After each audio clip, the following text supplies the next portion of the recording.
Les forces de l'ordre équipées de caméras lors des prochaines manifestations de Gilets jaunes, c'est ce qu'a promis le ministre de l'Intérieur, Christophe Castaner, pour répondre à la polémique sur les violences policières et aux blessures infligées par les fameux LBD, les lanceurs de balles de défense. À Saint-Étienne, la justice vient d'ouvrir plusieurs enquêtes suite à des plaintes de manifestants.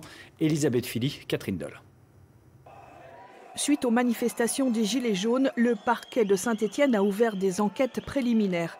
Des personnes affirment être victimes de violences policières. Elles ont porté plainte. Les forces de l'ordre ont utilisé des gaz lacrymogènes et lancé des balles de défense. Il faudra déterminer si leur usage a bien respecté le cadre légal. Il y a 10 enquêtes en cours.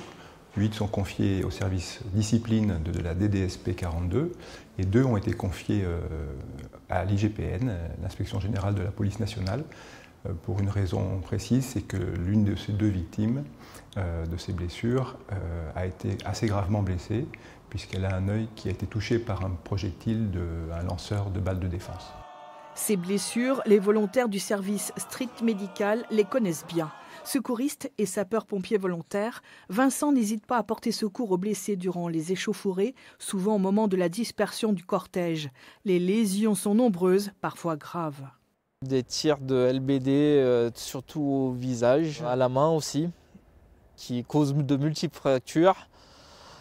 Et surtout le visage qui sont tuméfiés, qui risquent d'avoir des pertes de la vue, enfin des traumas faciaux aussi, c'est très important. Depuis le début du mouvement, pour l'instant à Saint-Étienne, 10 personnes ont été condamnées pour violence envers les forces de l'ordre, à des travaux d'intérêt général, mais aussi à des peines de prison avec sursis ou ferme.